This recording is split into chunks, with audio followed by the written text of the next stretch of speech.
Hello friends, आप सभी का बहुत बहुत स्वागत करता हूं अपने इस यूट्यूब चैनल टोटल लर्निंग में। तो फ्रेंड्स, आज हम लोग अध्याय 4 को करने वाले हैं। जैसा कि अध्याय 4 में आपको दिख रहा होगा, क्या पढ़ेंगे? द्रव्य के सामान्य गुण, ठीक है, जनरल प्रॉपर्टीज ऑफ मैटर।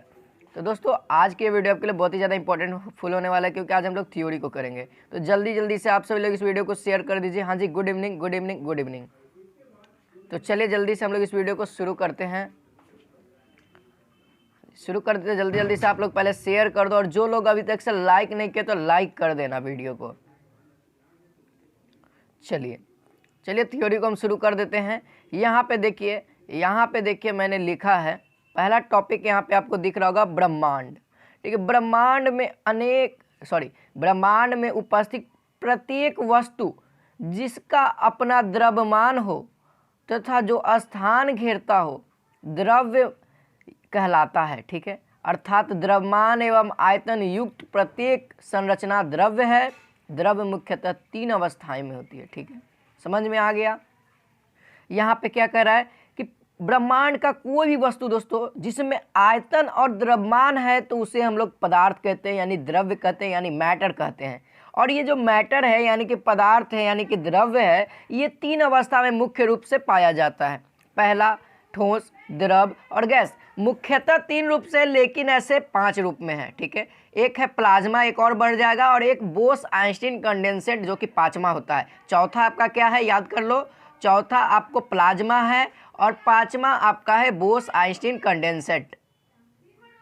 अब देख लेते किस टाइप से कैटेगरी में बटा हुआ है ना। देखिए यहाँ पे आपको फिगर के जरिए मैं समझा देता हूँ। देखिए यहाँ पे लिखा हुआ है द्रव्य के सामान्य गुण, यानी कि जनरल प्रॉपर्टीज ऑफ मैटर। देखिए ये जो विभेद किया हुआ है ना, कि मतलब क्या है, ये भी एक तरह से गुण है। अगर गुण लिखने का है ना तो ये भी आप लिख सकते हो कि द्रव्य जो यानी कि पदार्थ है उसके तीन अवस्था होती है। ये भी गुण ही है एक तरह से। ठीक है, तो यहाँ पे देखिए द्रव्य क्या होते हैं, 3 टाइप्स में मेनली रूप से हम लोग आज पढ़ेंगे, ठोस, द्रव और गैस। अब देखिए, अब ठोस और द्रव और गैस में भी अलग अलग होता है। जैसे ठोस में हमको क्या पढ़ना है दोस्तों, प्रत्यास्था। द्रव में क्या पढ़ना है, दाब, पृष्ठ तनाव और केशिकत्व। और गैसीय अवस्था में हमको पढ़ना है वायुमंडलीय दाब। जो क्वेश्चन आता है आपको दोस्तों इसी 4-5 में से आता है, इसी में से आता है आपका पैरामेडिकल में एग्जाम में। तो ये सबको ज़्यादा से ध्यान से दें। जैसे कि पृष्ठ तनाव से क्वेश्चन आता है कि वर्षा की बूंदे गोल क्यों होती है, क्या कारण है? तो आपको याद होना चाहिए पृष्ठ तनाव के कारण ही वर्षा की बूंदे गोल होती है। इस तरह के क्वेश्चन आ चुके हैं बिहार पैरामेडिकल में, तो आपको इस सब की तैयारी ज़बरदस्त होगी। ठीक है, चलिए यहाँ पे आपको ठोस अवस्था, द्रव अवस्था और गैसीय अवस्था का मैं कोई डेफिनेशन नहीं दूंगा। ठीक है, क्योंकि आपको पहले से ही पता है, तो ये सब जानने से ज़रूरी नहीं है, टाइम वेस्ट होगा केवल। तो देखिए यहाँ पे प्रत्यास्था का क्या डेफिनेशन है उसको हम लोग पढ़ लेते हैं।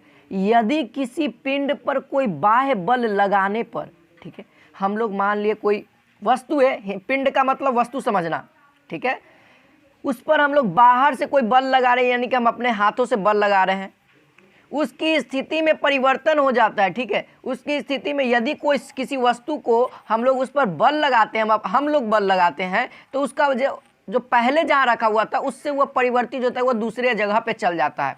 ठीक है, परंतु बल हटाने पर वह पुनः उसी प्रारंभिक स्थिति पर प्राप्त कर लेता है। यानी कि दोस्तों अभी बल लगाइले हैं तो वह दूसरे जगह पे, और जैसे ही हटाइएगा ना और उसी अपने जगह पे आ जाएगा। तो इस गुण को हम लोग क्या कहते हैं, प्रत्यास्था कहलाता है। यह गुण क्या कहलाता है, प्रत्यास्था कहलाता है। अब कहिए कि सर एग्जाम्पल तौर पर समझा दीजिए ना। तो देखिए एग्जाम्पल तौर पर तो ये बढ़िया से समझ में आएगा।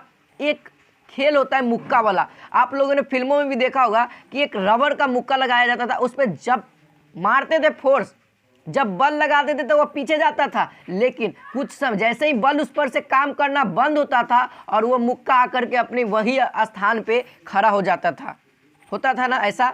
तो वही इसी में कौन सा गुण पाया जाता है, तो प्रत्यास्था उसमें गुण पाया जाता है।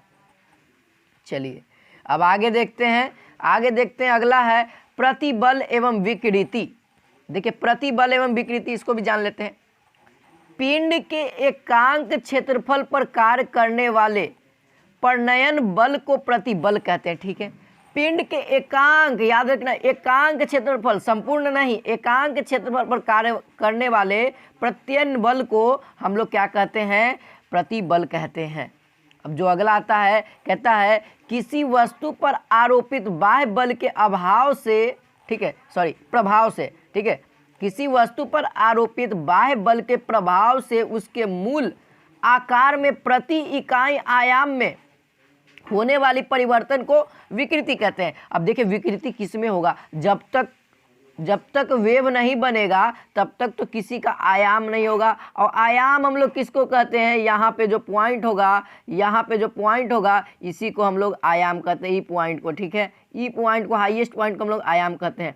तो प्रति इकाई आयाम में परिवर्तन होगा तो उसको हम लोग क्या कहेंगे, विकृति कहेंगे, याद कर लीजिए। और देख लीजिए यहाँ पे जो क्वेश्चन आता है आपका कि विकृति का एसआई मात्रक क्या होता है, तो देखो विकृति का एसआई मात्रक नहीं होता है, नहीं होता है, क्योंकि विकृति बराबर होता है डेल एल बट्टा में एल, और दोनों मीटर है, मान लीजिए मीटर बट्टा में मीटर, मीटर मीटर खत्म, कांस्टेंट आ गया, कांस्टेंट तो होगा नहीं, ठीक है। तो चलिए ये तो आपको कंप्लीट हो गया कि विकृति समझ में आ गया होगा।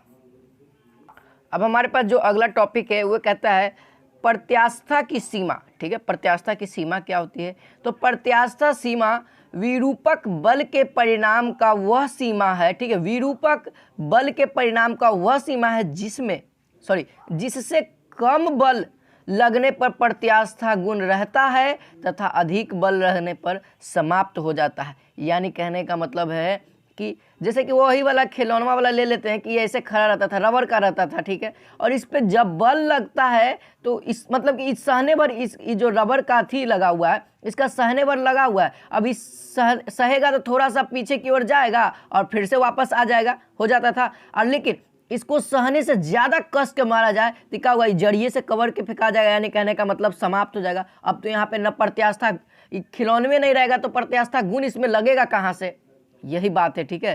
तो अधिक बल लगेगा तो समाप्त हो जाएगा और कम बल रहेगा तो मतलब प्रत्यास्था गुण कंटिन्यू रहेगा, ठीक है। चलिए अब अगला आता है, अब आगे द्रव वाला में दाब पढ़ना है, प्रणोद एवं दाब। तो प्रणोद क्या है और दाब क्या है इसको समझिएगा।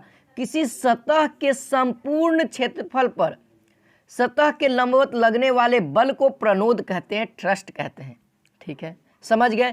किसी सतह के संपूर्ण एरिया पर, ठीक है, मान लीजिए कोई एक ये एरिया है तो इसके प्रत्येक यानी कि पूरा पर लगने वाले लंबवत बल को, ठीक है, लंबवत बल को हम लोग क्या कहेंगे, प्रणोद कहेंगे, ठीक है। और यही अगर दाब का डेफिनेशन में आ जाए तो इसके प्रति इकाई क्षेत्रफल में यानी कि इसका 1 स्क्वायर फीट में लगने वाला लंबवत बल को हम लोग क्या कहेंगे, दाब कहेंगे, प्रेशर कहेंगे, ठीक है, समझ गए।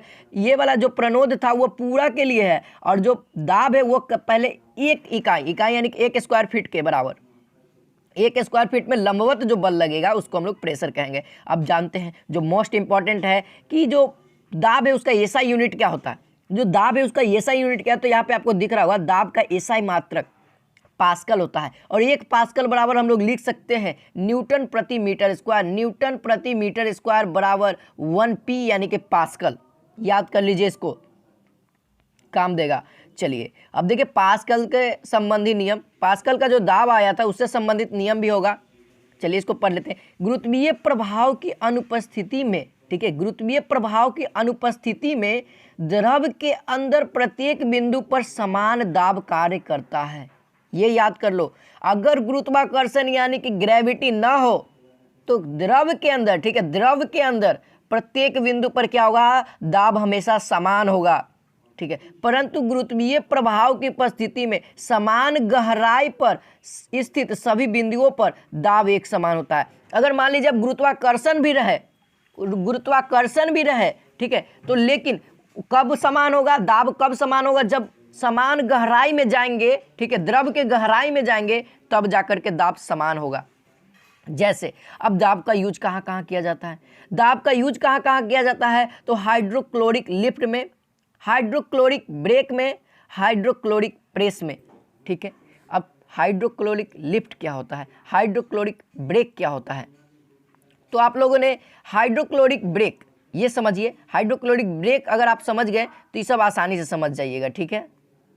तो यहाँ पे समझिएगा हाइड्रोक्लोरिक ब्रेक, सभी विद्यार्थियों के घर में तो एक बाइक होगा। तो दोस्तों जो मैं बाइक की बात करने वाला हूँ जिसमें डिस्क ब्रेक होता है, डिस्क ब्रेक के नाम आप लोग जानता होगा, ठीक है। डिस्क ब्रेक है ना, उसमें क्या होता है, आपको हैंडल के पास इतना छोटा सा बॉक्स मिलेगा, उस बॉक्स में इतना बड़ा गोल गोल रहेगा, हमने तो देखा था। और उसमें क्या होता था, तेल भरा हुआ रहता था, और वो तेल क्या है, हाइड्रोक्लोरिक तेल है, जो कि क्या होता है, उसको ब्रेक लगाता है। और इसी को हम लोग क्या कहते हैं, इसको हम लोग इस ब्रेक को, जो ब्रेक लगता है इसी माध्यम से लगाते हैं। ठीक है, जो डिस्क ब्रेक होता है हाइड्रोक्लोरिक ब्रेक कहते हैं। ठीक है, तो आप लोग समझ गए कहाँ पे पास्कल का दाब का यूज हो रहा है, बगले में है, और समझ ही नहीं पा रहे थे, अब समझ गए। और जो तेल होता है छोटा छोटा, वो हाइड्रोक्लोरिक तेल होता है। ठीक है, वो ब्रेक लगाने वाला तेल होता है, अगर वो नहीं रहेगा ना तो ब्रेके नहीं लगेगा आपका।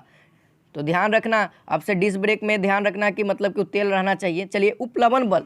उपप्लावन बल क्या है जी, किसी वस्तु को द्रव में आंशिक या पूर्ण रूप से डुबाने पर द्रव द्वारा वस्तु ऊपर की ओर एक बल लगाया जाता है। द्रव द्वारा वस्तु पर लगाया गया बल, यह बल उपेक्ष बल या उपप्लावन बल कहलाता है। अब इसको समझिए, आपने कभी भी पानी में तो गया होगा, नहीं गए तो कोई बात नहीं, आप कोई भी वस्तु को बाल्टी वाले पानी में, यहाँ पे बाल्टी ले लीजिए और इसमें क्या पानी भरा हुआ है, इसमें कोई वस्तु को डालिएगा तो कोई हल्का वस्तु को देखिएगा, आप लोग डुबाने की कोशिश करिए, कोई हल्का वस्तु जो पानी में तैरता है। ठीक है, उसको जैसे पेंसिल को ही ले लीजिए, अगर पेंसिल को आप लोग डुबाने की कोशिश करिएगा तो क्या होता है, वहाँ पे वो पानी क्या होता है, उस पर दबाव डालता है कि नहीं तू ऊपर ही रहो, तू अंदर मत आओ। तो वो जो बल लगाता है पानी, उसी को हम लोग क्या कहते हैं, उपप्लावन बल कहते हैं। अगर पेंसिल से नहीं समझ में आएगा तो आप लोग फोम को लेना, फोम को कोशिश करना, बड़का वाला जो आता है मछली वाला, उसको आप लोग डुबा कर देखना कितना प्रेशर लगेगा के बाद भी नहीं डूबेगा। उसमें क्या होता है, उपप्लावन बल वहाँ पे फोम पे बहुत ज़्यादा लगता है, इसीलिए वह पानी पर तैरता है। ठीक है, यहाँ पे ये सिद्धांत उसी तरीके से आर्किमिडीज का सिद्धांत। ठीक है, जब कोई वस्तु किसी द्रव में पूर्णतः अथवा आंशिक रूप से डुबाई जाती है तो उसके भार में प्रत्यक्ष कमी होती है, और वस्तु के भार में यह कमी वस्तु द्वारा हटाए गए द्रव के भार के बराबर होता है। ठीक है, जैसे कि पानी में आप लोग जाइएगा तो जितना एरिया पानी का लीजिएगा वो क्या होता है, पानी के भार के बराबर कहता है। ठीक है, यही नियम होता है, पानी में डूबते नहीं हम लोग। ठीक है, वो तैराकी इसी माध्यम से सीखा गया था। ठीक है, तो आप लोग इस नियम को यदि आप लोग अच्छे से जान जाओगे तो पानी में डूबोगे नहीं। जैसे कि पानी में आप लोग हेलते होगे तो उतना दूर का पानी तो आपने हटा दिया, और जो पानी हटाया, उतना दूर का पानी हटाया तो वो पानी का भार हुआ होगा, तो उतना भार पानी का, जितना भार, जैसे कि एक बाल्टी आपने हटा दिया पानी, आप घुसे तो एक बाल्टी के लायक आप पानी है, तो एक बाल्टी पानी हटा दिए तो आपका जो भार हुआ, आप चाहे 100 किलो का रहे चाहे 50 किलो का, लेकिन पानी के अंदर जाइएगा तो 1-1 किलो पानी हटाए थे आप, मतलब कि कोई दुबला पतला है लेकिन भारी है, और लेकिन उसको पानी में गया तो 1 किलो पानी हटा सकता है, तो उसका पानी में जो वजन होगा वो 1 केजी होगा, चाहे वह बाहर में 100 केजी के हो, चाहे वह 50 केजी के हो, चाहे वह 20 केजी के हो, लेकिन पानी में गेला के बाद जितना पानी हटाएगा उतना ही के बराबर होगा तू। ठीक है, ये समझ आइए, आर्किमिडीज का सिद्धांत था, इसीलिए पानी में कितना भी भारी वस्तु हो वो हल्का होता है। ठीक है, चलिए अब यहाँ पे पढ़ते हैं घनत्व यानी कि डेंसिटी क्या है। पदार्थ के प्रति इकाई आयतन में उपस्थित द्रव्यमान को उसका घनत्व कहते हैं। ठीक है, घनत्व कहते हैं। इसका मात्रक क्या होता है जान लीजिए। घनत्व तो आप लोग आसानी से जानते होंगे, आयतन में उपस्थित द्रव्यमान के उसका घनत्व कहलाता है। ठीक है, प्रति इकाई में, क्योंकि देखिए छोटा है, जितना ज़्यादा इसमें डालिएगा, जितना ज़्यादा मात्रा डालिएगा एकदम ठूस के, उसका उतना ज़्यादा घनत्व होगा। ठीक है, जितना ज़्यादा इसमें जाना चाहिए उतना ज़्यादा घनत्व होगा। इसका ऐसा मात्रक क्या हो जाएगा, किलोग्राम प्रति मीटर स्क्वायर। जल के घनत्व के सापेक्ष किसी वस्तु का घनत्व उसका सापेक्ष घनत्व कहलाता है। ठीक है, जल के घनत्व के सापेक्ष किसी वस्तु, ठीक है, यहाँ पे देखिए, जल के घनत्व के सापेक्ष किसी वस्तु का घनत्व उसका सापेक्षिक घनत्व कहलाता है। ठीक है, इसको हाइड्रोमीटर से नापा जाता है। देखिए, अब आपेक्षिक घनत्व को, रिलेटिव डेंसिटी को हम लोग किससे मापते हैं, तो हाइड्रोमीटर से, याद रखिएगा। अब आपको नहीं दिक्कत होना चाहिए, हाइड्रोमीटर से क्या मापते हैं, तो आपेक्षिक घनत्व यानी डेंसिटी को नापते हैं, याद रखिएगा।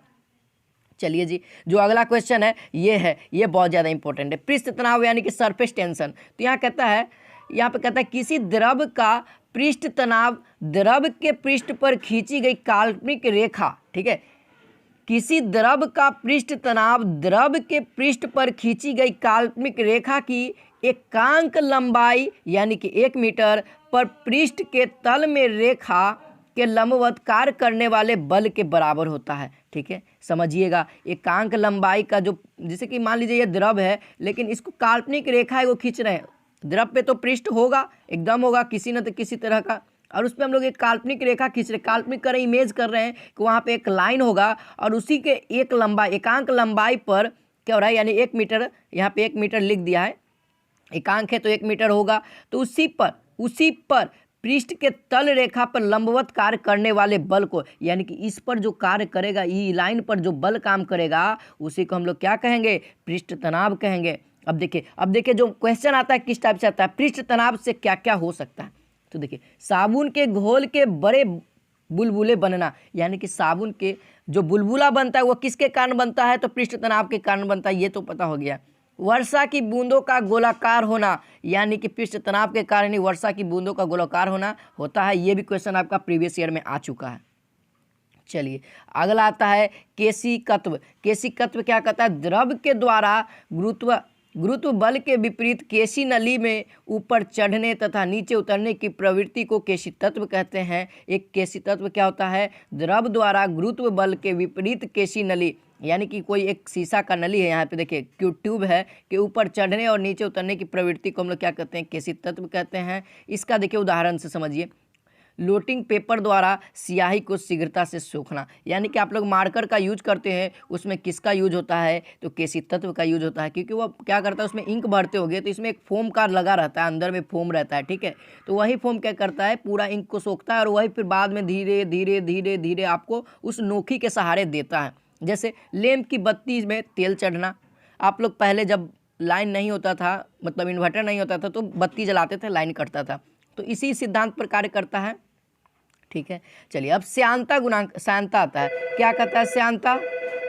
तो चलिए यहाँ पे आप लोग कहाँ थे हम लोग, तो अभी फोन आ गया था इसी चलते, श्यानता पे थे। ठीक है, श्यानता क्या है, तो द्रव की किन्हीं 2 क्रमागत परतों के मध्य सापेक्ष, ठीक है, सापेक्ष वेग, ठीक है, का विरोध करने वाला बल श्यानता बल कहलाता है। ठीक है, अब देखिए द्रव में किन्हीं दो क्रमागत परतों के बीच, ठीक है, बीच जो सापेक्ष वेग का विरोध करेगा उससे हम लोग क्या कहते हैं, श्यानता बल कहते हैं। आप लोगों ने ठीक है, श्यानता बल आपने समझ लिया। अब आगे पढ़ते हैं क्या कहता है, द्रव की अपनी विभिन्न परतों में होने वाली सापेक्ष गति का विरोध करने का गुण श्यानता कहलाता है। देखिए ये श्यानता बल था, ठीक है, दो क्रमागत परतों के बीच सापेक्ष वेग का विरोध करने वाला बल श्यानता बल है। अब क्या कहता है, द्रव की अपनी विभिन्न परतों में होने वाली सापेक्ष गति का विरोध करने का गुण को हम लोग क्या कहते हैं, श्यानता कहते हैं। एक आदर्श तरल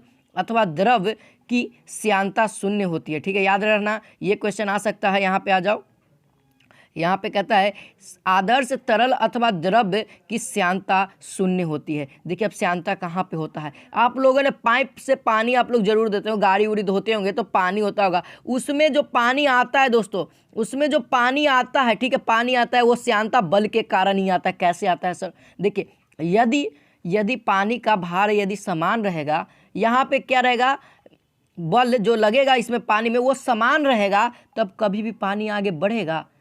मान लीजिए कि पाइप है, इसमें अगर 5 डिग्री तक यहाँ पर आ रहा है, मान लीजिए कितना फोर्स पर, 5 पास्कल पर यहाँ पे आ रहा है, ठीक है, फोर्स मान लीजिए कोई भी फोर्स हो, अब यहाँ पे आ रहा है, अब इसको आगे बढ़ाएगा नहीं, 5 तक यहाँ है और 5 से समान से चल रहा है, तो जहाँ तक रहेगा वही तक रहेगा, पानी तो आगे भेजेगा नहीं। तो श्यानता क्या करता है, इसको बढ़ाते रहता है, कभी 5, 10, 20, 30, 40, 50, 60, तो क्या होता है, पाइप हमारा बाहर आने लगता है और प्रेशर इतना रहता है कि कुछ कहने लायक नहीं, गाड़ी भी साफ हो जाता है। तो यहाँ पे क्या होता है, तो इसी गुण के कारण क्या होता है, उस पाइप में पानी भी आता है। ठीक है, याद हो गया। चलिए यहाँ पे अगला जो टॉपिक है बर्नौली प्रेम, ठीक है, बर्नौली प्रमेय क्या कहता है इसको देख लेते हैं। जब कोई आश्यान द्रव के स्थान, ठीक है, जब कोई आश्यान द्रव एक स्थान से दूसरे स्थान तक धारा रेखीय प्रभाव में प्रवाहित होता है, तो उसके मार्ग के प्रत्येक बिंदु पर द्रव के एकांक आयतन की संपूर्ण ऊर्जा नियत रहती है। ठीक ठीक है। जैसे क्रिकेट गेंद का स्विंग होना, देखिए आपने स्विंग जानते होंगे ना, स्विंग करता है एक स्विंग गेंद क्या कहते हैं, बॉलर होता है स्विंग करने वाला, तो वही यानी घूमता है, जो घूमता है ना, कहता है ना घूम गेलू गेंदा, वही होता है स्विंग, ठीक है। यहाँ पे दूसरा है वेड्रोमीटर, तेज आंधी में टीन के छत्तर का उड़ जाना। जो करकट का पहले क्या रहता था, घर रहता था करकट का, तो आंधी आता था तो उड़ेले ले चल जाता था, किसके कारण, बर्नौली के इस प्रमेय के कारण होता था, ठीक है। एक साइड से यदि कोई भी फोर्स लगेगा, यहाँ पे लिखा हुआ है धारा रेखीय प्रभाव, यानी कि एक स्थान से दूसरे स्थान तक धारा रेखीय प्रभाव प्रवाहित होती है, और उसी के कारण हमारा क्या होता है, छत का छप्पर उड़ जाता था, बल लगता था जैसे ही। और उसमें दोस्तों छत का छप्पर उड़ने का बहुत बड़ा कारण है, कौन वाला उड़ता था, बाहर वाला या अंदर वाला। देखिए ये छप्पर है हमारा, इसके अंदर भी प्रेशर लग रहा है और इसके अंदर भी प्रेशर लग रहा है, समझिएगा। देखिए दोनों तरफ से प्रेशर लग रहा है करकट पे। अब ये करकट क्या करता है, आंधी आया, ये वाला हवा को क्या किया, हटा दिया। अब हटा दिया तो इधर से तो प्रेशर कम हो गया, अब प्रेशर कम हो गया तो ये वाला क्या किया, एकदम ज़्यादा उत्तेजित में है, ये क्या किया, उठा दिया और ये वाला ले चल गया, और यहाँ पर हमारा करकट आके बिगा गया। और हम लोग सोचते हैं कि नहीं आंधी से आया है, देखिए जो खतरनाक हुआ वो अंदर ही वाला दाब खतरनाक कर दिया, ऊपरे वाला हटाया, बस फेंक दिया तो हवा ले चल आया। यही होता है, छप्पर इसी कारण से उड़ता है। तो आशा करता हूँ आप लोग को समझ में आया होगा। तो मिलते हैं नेक्स्ट वीडियो में। जय हिंद, जय भारत।